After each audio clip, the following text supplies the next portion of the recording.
नमस्कार, 4 PM गुजरात में आप सभी का स्वागत है और मैं हूं आपके साथ आकांक्षा यादव। दोस्तों, गुजरात में 2027 के विधानसभा चुनाव से पहले निकाय चुनाव को लेकर सियासी माहौल गर्मा गया है। 26 अप्रैल को होने वाली वोटिंग से पहले सभी प्रमुख पार्टियां जोर शोर से प्रचार में जुटी हुई हैं।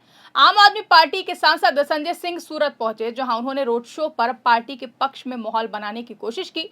उनके साथ स्थानीय नेताओं और कार्यकर्ताओं की बड़ी संख्या मौजूद रही। वहीं भारतीय जनता पार्टी भी प्रचार में पीछे नहीं है, जहां बीजेपी प्रदेश अध्यक्ष CR पाटिल ने अलग अलग इलाकों में जनसंपर्क अभियान चलाया और पार्टी उम्मीदवारों के समर्थन में वोट मांगे हैं। निकाय चुनाव को आगामी विधानसभा चुनाव का सेमीफाइनल माना जा रहा है, इसलिए सभी दल अपनी पूरी ताकत झोंक रहे हैं। सूरत समेत कई शहरी क्षेत्रों में मुकाबला दिलचस्प होता हुआ दिखाई दे रहा है, जहां मतदाताओं को लुभाने के लिए जोरदार रणनीति अपनाई जा रही है। गुजरात राज्य चुनाव आयोग ने 1 अप्रैल को स्थानीय निकाय चुनावों का पूरा शेड्यूल घोषित कर दिया है। इसके अनुसार 26 अप्रैल को सुबह 7 बजे से शाम 6 बजे तक वोटिंग होगी। वोटों की गिनती 28 अप्रैल को होगी।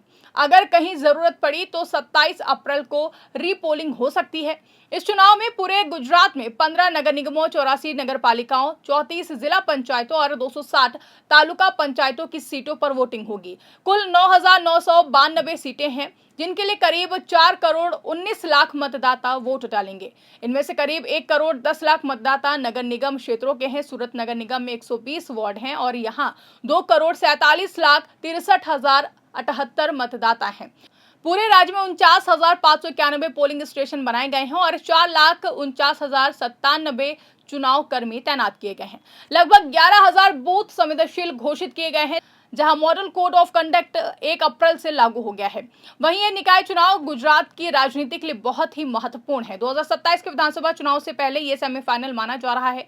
बीजेपी पिछले 30 साल से गुजरात में सत्ता में है और ज्यादातर नगर निगमों पर उसका कब्जा है, लेकिन इस बार आम आदमी पार्टी मजबूती से मैदान में है। कांग्रेस पहले से कमजोर स्थिति में है। राजनीतिक विश्लेषक कहते हैं कि अगर आम आदमी पार्टी सूरत या फिर अन्य शहरों में अच्छा प्रदर्शन करती है तो 2027 में वो बीजेपी के लिए बड़ी चुनौती बन सकती है। बीजेपी इसे अपनी ताकत दिखाने का मौका मान रही है, जबकि आम आदमी पार्टी इसे बदलाव का संदेश देने का अवसर बता रही है।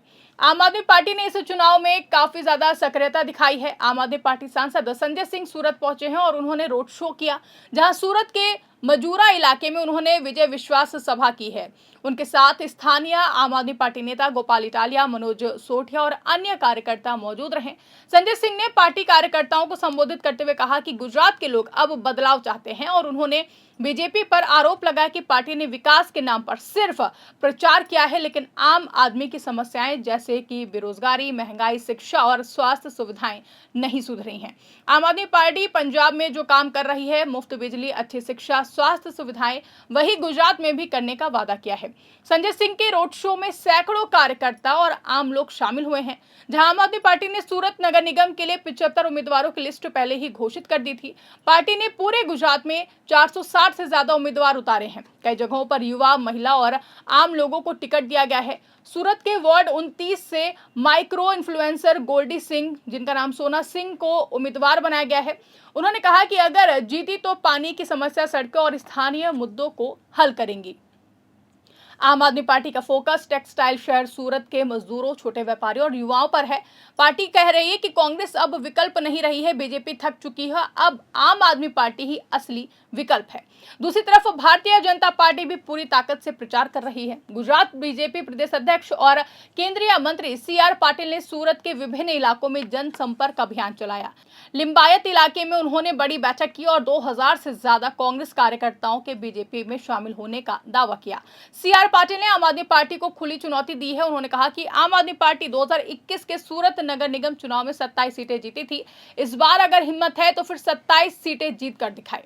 पाटिल ने कहा कि गुजरात में बीजेपी को हराने की हिम्मत किसी पार्टी में नहीं है। उन्होंने कार्यकर्ताओं को कहा कि विकास के मुद्दे पर वोट मांगे। बीजेपी का दावा है कि सूरत समेत सभी नगर निगमों में वो फिर से जीतेगी। आज सत्ता की आंखों में आंखें डालकर पत्रकारिता करना मुश्किल हो गया है। हमारे 4 PM नेशनल यूट्यूब और फेसबुक चैनल को, जिसे आपका प्यार और विश्वास हमेशा से मिलता रहा है, उसे बंद करके सरकार ने ये साबित कर दिया है कि वो आपके सवालों से कितना डरती है। मुश्किल दौर है, लेकिन हम ना रुके थे और ना ही रुकेंगे। हम सच के लिए हमेशा लड़ते रहेंगे। ऐसे में 4PM यूपी को ज्यादा से ज्यादा ज्वाइन करें और स्वतंत्र पत्रकारिता को जिंदा रखने के लिए जितना हो सके उतना हमारा आर्थिक सहयोग करें। आपके सहयोग से ये जंग हम जीत कर रहेंगे। सीआर पाटिल ने कई जगहों पर चाय पर चर्चा कार्यक्रम भी किया।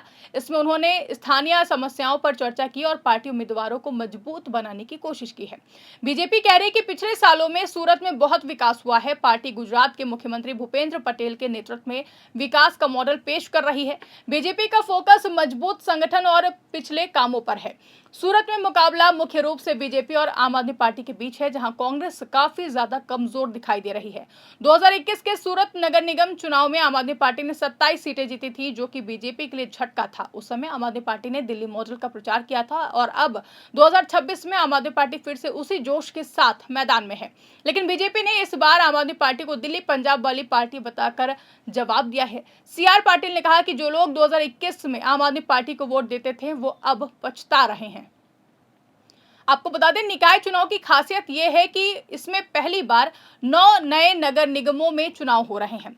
इनमें करमसद, आनंद, गांधीनगर, नडियाद और नवसारी, पोरबंदर, मेहसाणा, मोरबी, वापी और सुरेंद्रनगर शामिल है। कुल 15 नगर निगम हैं, जिनमें अहमदाबाद, सूरत, वडोदरा, राजकोट, भावनगर और जामनगर पुराने हैं।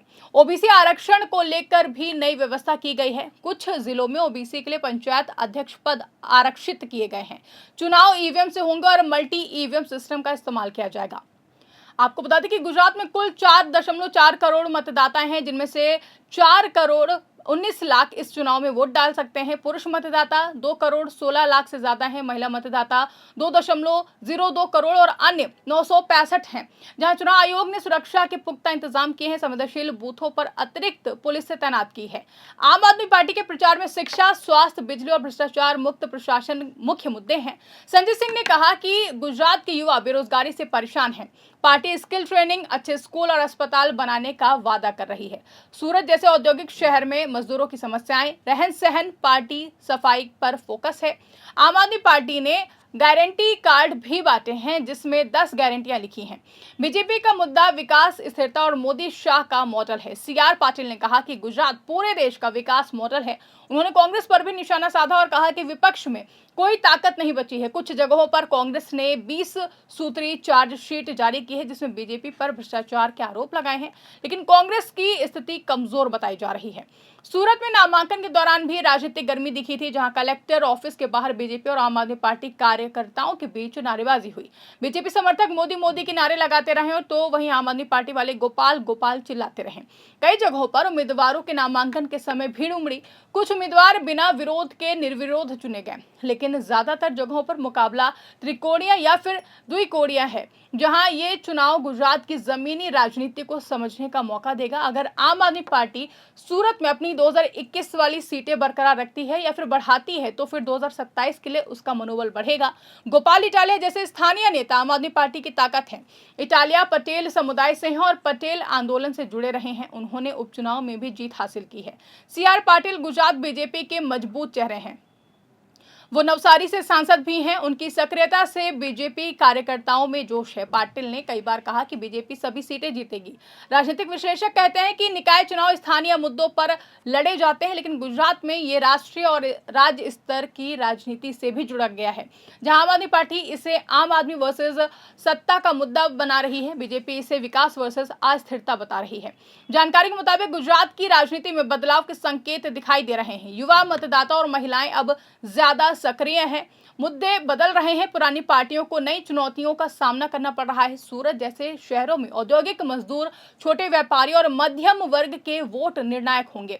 कुल मिलाकर गुजरात का सियासी माहौल इन दिनों काफी गर्म है। आम आदमी पार्टी के संजय सिंह का रोड शो और बीजेपी के सीआर पाटिल का जनसंपर्क अभियान इसकी तस्वीर साफ करते हैं। अब 26 अप्रैल को जनता फैसला करेगी कि नतीजे बताएंगे और 2027 की तैयारी में कौन आगे आएगा। मैं इस खबर को लेकर के आप क्या सोचते हैं, आपकी क्या राय है, कमेंट करके हमें जरूर बताइएगा। फिलहाल के लिए इस खबर में बस इतना ही। ऐसी तमाम बड़ी और राजनीतिक खबरों के लिए आप बने रहिए और देखते रहिए 4PM गुजरात। धन्यवाद।